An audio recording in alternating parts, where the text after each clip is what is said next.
안녕하세요. 보낸자 시사TV의 보낸자입니다. 여러분들 설날이 얼마 남지 않았습니다. 새해 복 많이 받으시기 바랍니다.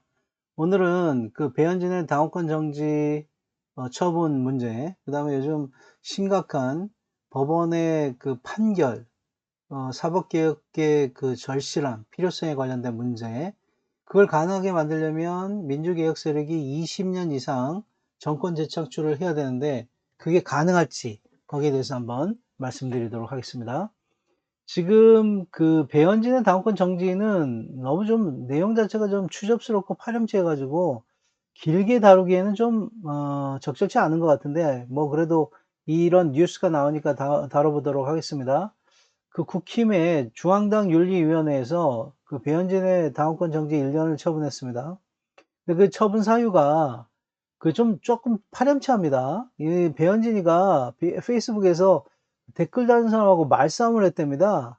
근데 이 그 무슨 뭐 반말하네 어쩌네 그렇게 말싸움 하다가 배현진이 댓글 다는 사람의 자녀의 미성년 자녀의 얼굴을 공개했답니다. 이거는 아동 학대에 가까운 내용이에요. 그러니까 지금 여러분들이 지금 이 내용이 사소하다고 생각하는데 이 아동 학대에 가까운 그런 행위를 해서 이게 지금 이거는 그 수사도 좀 필요할 것 같아요. 위법행위 같은 정보통신망법상의 명예훼손 또는 또 아동 그 미성년 아동에 대한 어떤 학대 문제에 가까운 내용이기 때문에 수사가 필요할 것 같은데요.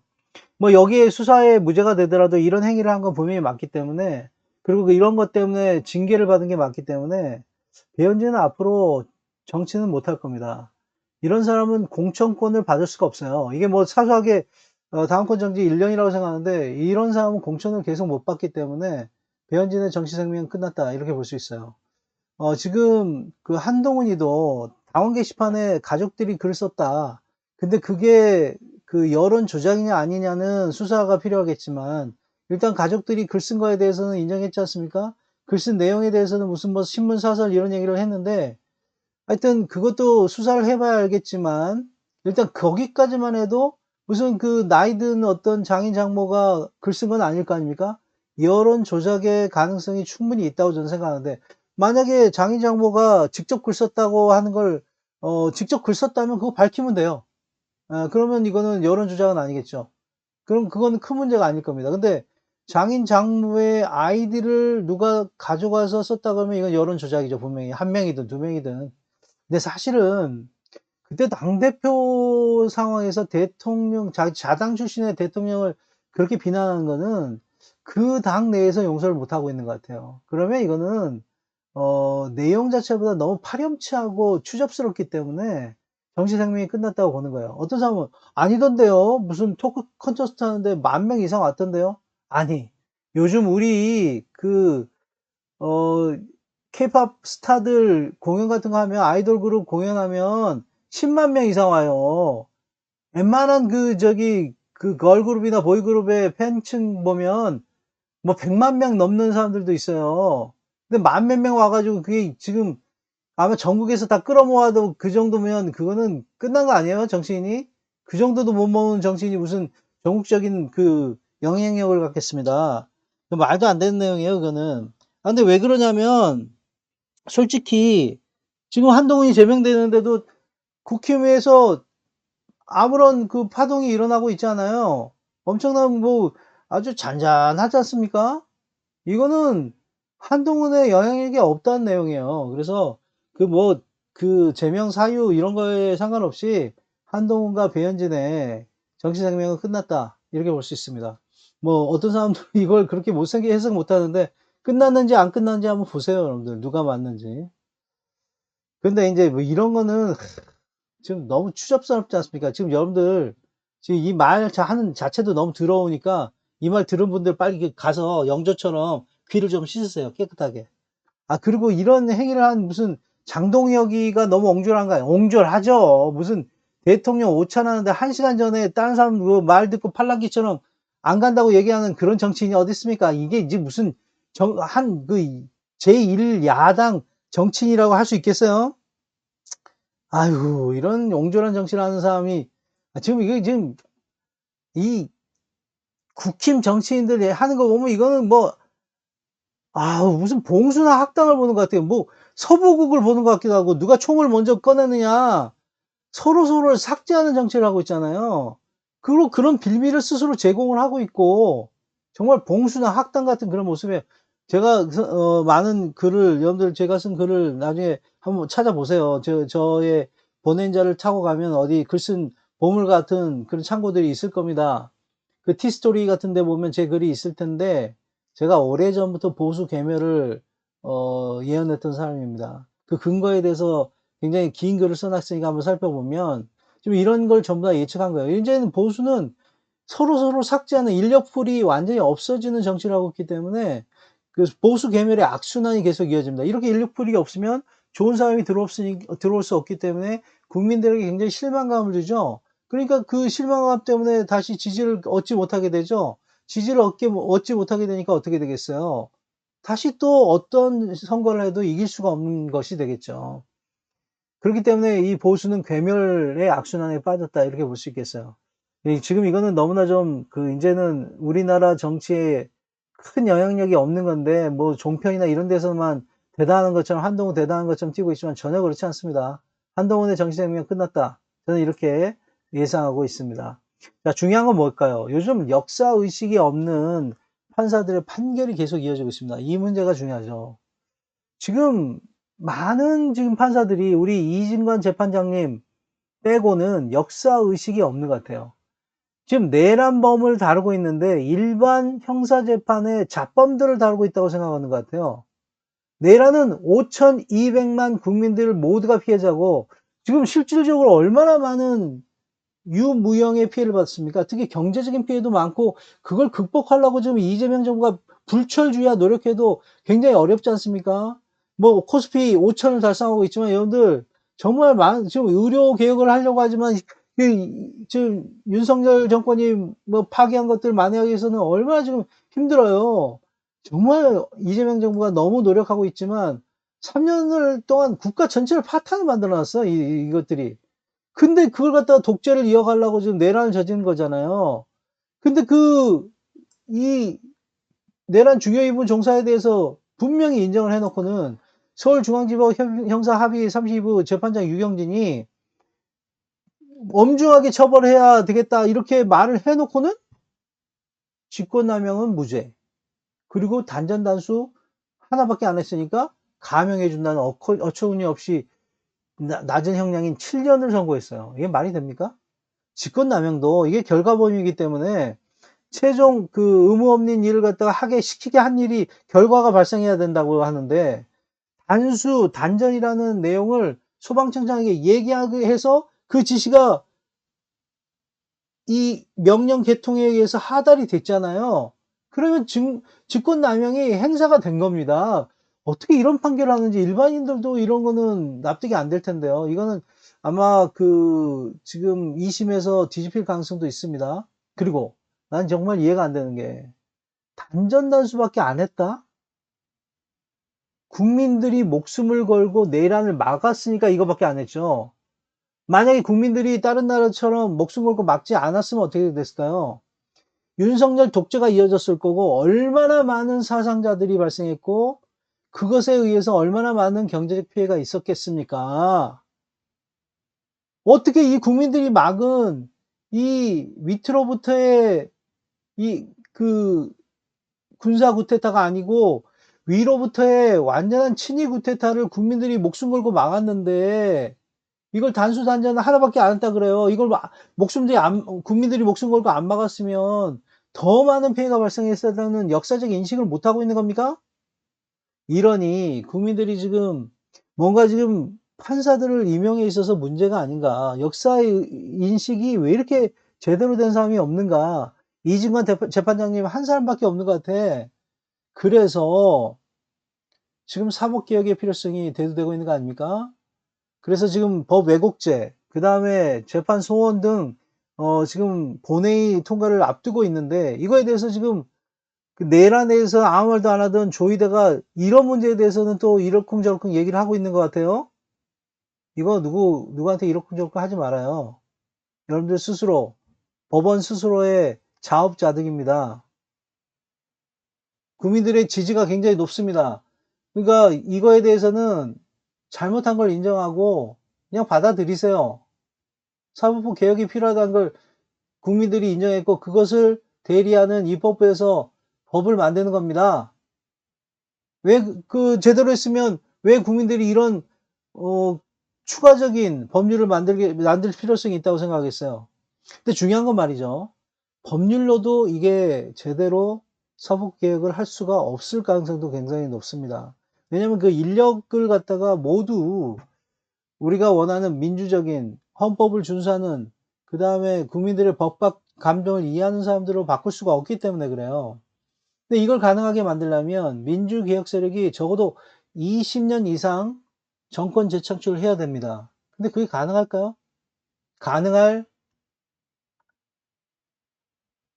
단서가 지금 제공되어 있습니다. 지금 설날을 앞두고 한국갤럽이 그 대통령 지지도, 정당의 지역별 지지도를 조사했는데, 획기적으로 모든 지역에서 이겼는데, 대구, 경북마저도 민주당과 국민의힘 지지율이 32대 32 동률을 이뤘습니다. 그리고 대구시장에 있어서도 민주당 김부겸 전 총리가 여론조사 결과에 나오고 있던데, 김부겸 총리가 이기는 여론조사 결과도 나오고 있어요. 사실 그 대구 경북이 원래 양반들이 많은 지역 아닙니까? 그러니까 이분들이 굉장히 보수적이지만 그래도 내란만은 용서하지 못하겠다는 거예요. 그러니까 국힘에다가 이렇게 윤 어게인들을 계속 얘기하는 국힘에게는 대구 경북마저도 우리가 바보냐, 국가를 팔아먹으려고 하는, 국가를 갖다 망치려고 하는 세력에 어떻게 표를 주냐 이거죠. 우리 양반님들, 대구 경북에 있는 분들 드디어 국가를 위해서 나서고 있는 것 같아요. 너무 감사합니다. 새해 복 많이 받으시고요. 근데 이제는 그래서 뭐가 문제겠어요? 이게 지금 민주당 세력이 또 민주개혁 세력이 20년 이상 정권 재창출을 한다 그러니까 아유 그럼 어떻게 돼? 나라 망하는 거 아니야? 여러분 국힘 계열 이 정권이 얼마를 집권했는지 아세요? 우리가 1945년에서 48년은 미군정이었잖아요. 1948년에 이승만 정권부터 시작해서 지금 국힘에 지금 대통령 중에 이승만이 있다며요. 이승만, 박정희 이런 게 있다며요. 근데 이 이승만부터 시작하면 48년부터 몇 년까지예요? 3.15 부정선거 때문에 하야할 때까지 1960년 때까지 지금 세 번에 걸쳐서 연임을 했잖아요. 그러고 난 다음에 장면 정권이 한 8개월 정도 1960년 8월에 나왔으니까 그런데 어떻게 됐어요? 1961년 5.16 군사 쿠데타가 일어났잖아요. 그래서 다시 박정희가 집권하게 되고 그 박정희가 18년을 집권하고 난 다음에 전두환이 또 집권하잖아요. 중간에 최규하가 있었지만 의미가 없었고 그 전두환, 노태우, 김영삼까지 집권하니까 몇 년 집권했는 줄 알아요?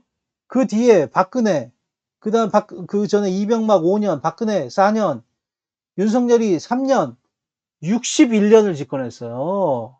국힘 계열은. 근데 지금 민주당은 지금 김대중 대통령, 노무현 대통령, 문재인 대통령 15년에다가 이재명 대통령이 5년 하면 20년밖에 안 되잖아요. 거기에다가 20년 더 정권 재창출을 해봤자 40년밖에 안 돼요. 61대 40, 20년이 아니라 40년 집권해야지 61대 60 정도 되는 거예요. 그래야지 균형이 맞아지는 거예요. 그러니까 보수세력이 망친 이 더러운 냄새가 나는 카르텔, 이 사법까지 포함된 카르텔을 막으려면 적어도 20년이 아니라 40년 집권해야 돼. 61대 60년, 보수 61년, 진보 개혁 세력 60년 이런 정도가 됩니다. 그러면 무슨 자민당처럼 일본의 자민당처럼 된다고 그러는데 여러분들 일본의 자민당은 독재를 하고 있잖아요. 민주라는 웹힘하고 쓰고 있지. 그게 민주주의 국가입니까? 일본이 지금 후쿠시마 원전 사태 있기 전에 민주당이 한 2, 3년 집권한 거 말고는 자민당이 독재를 해왔잖아요. 그리고 지금 이번에는 군국주의를 부활시킬 수 있는 개헌 가능성까지 그 중요한 선거에서 국민들이 허락을 해준 거 아닙니까? 그런 반민주적인 어떤 행태를 보이고 있는 나라의 그 정당과 우리 민주당을 어떻게 비교합니까? 민주당은 국민이 피로써 민주주의를 쟁취한 정당이에요. 이 자민당처럼 이게 독재가 이어지는 정당이 아니라고요. 그걸 어떻게 1대1로 비교합니까? 민주당하고 자민당을. 20년 집권을 하더라도 불과 40년밖에 집권을 못 해가지고 보수 세력 61년에 20년이 뒤지는 건데 어떻게 자민당 일당 독재를 하는 일본하고 비교를 해요? 말이 됩니까, 그게? 그리고 말이죠. 지금 이렇게 20년 이상 정권 재창출하기 위해서는 어떻게 해야 될까요? 지금 이것처럼 지금 문재인 정권하고 난 다음에 윤석열 정권 3년 만에 그냥 국가가 망해버렸잖아요. 그러니까 엄청나게 그 국가 후퇴를 했잖아요. 실질적인 정치, 경제, 사회, 문화 다 그렇잖아요. 그러니까 지속적으로 20년 이상 집권하려면 어떻게 해야 될까요? 민주당의 인력풀이 굉장히 많아야 됩니다. 근데 최근에 누구누구 아웃 하는 거 보면 그 보수 이 정권 하는 것처럼 삭제를 하자는 사람들이 많아요. 근데 많아요 하는 게 어폐가 있어. 왜냐면 제가 이걸 자꾸 살펴보니까 지금 이번에 민주당과 조국 혁신당의 합당 문제에서 목소리를 높이는 사람들을 보니까 민주당의 진정한 발전을 위한 레드팀하고는 거리가 멀어요. 그러니까 지금 민주 세력이 20년 이상 정권 재창출을 하기 위해서 두 개가 필요한데 이 민주 세력 내의 인력풀, 그러니까 지속적으로 정권을 재창출할 수 있는 인력이 필요합니다. 그러니까 이거는 특히 지도자층과 그걸 지지할 수 있는 지지층이 굉장히 굳건해야 될 거고 그런 인력풀이 필요하겠어요. 근데 어떤 명백히 선을 넘은 사람, 총리를 지냈던 이모 씨 있었잖아요. 지금은 무슨 국힘 쪽에서 얼쩡거리는 그런 선을 넘는 사람이 아닌 이상은 어떤 음모론에 의해서 어떤 특정한 민주 세력의 자산을 함부로 삭제하려고 그러면 안 돼요. 지금 보수 세력들 스스로를 삭제하는 이런 정치를 하니까 괴멸되지 않았어요? 그러니까 함부로 누구누구 아웃 이런 말 하면 안 됩니다. 그런 말 하는 사람 누굴까요? 이번에 보니까 지금 민주 세력 내에 오랫동안 집권하려면 레드 팀이 필요합니다. 저도 이재명 대통령마저도 이혜원이라는 내란을 지지했던 사람을 지명을 하니까 거기에 대해서 이재명 대통령을 비판했어요. 대통령마저 비판할 수 있는 세력이 민주 세력이에요. 하지만 이재명 대통령의 정말 지금 부동산 문제 같은 거 너무 지지하고 너무 박수를 보내고 있지 않습니까? 그러니까 이런 식으로 건전한 비판 세력은 분명히 필요합니다. 그렇기 때문에 레드팀 필요한데 레드팀하고 분열주의자들하고는 구별을 해야 돼요. 그러니까 이번에 민주당과 조국 혁신당을 이렇게 합당하는 문제 때문에 생긴 문제를 보니까 이 분열 세력이 있는 것 같아요. 어떤 세력이냐? 첫 번째, 돈을 얻으려고 하는 민주 세력 내에 유튜버 중에 돈을 긁어먹으려는 그런 세력이 있어요. 그러니까 이 사람들은 아주 많은 스피커는 많은 지지를 얻는 스피커는 아닌데 형편이 어려우니까 이런 걸로도 좀 뭔가 이슈를 만들어서 돈을 긁어먹으려는 세력이 민주 세력 내에서도 있는 것 같고, 그거는 외피를 민주 세력 두르고 있지만 분열 세력이라고 볼 수 있겠고, 두 번째는 이 외부에 있는 세력 중에서 민주 세력을 분열시키려고 하는 세력들이 좀 있는 것 같습니다. 그래서 지금 특히 종편 이런 데서 나가서 얘기하는 사람들 보면 실제보다 너무 과장되게 이런 것을 이야기하는 사람들이 있어요. 이런 사람들은 분명히 민주 세력을 분열시키려고 하는 분열주의자다, 이렇게 얘기할 수 있겠습니다.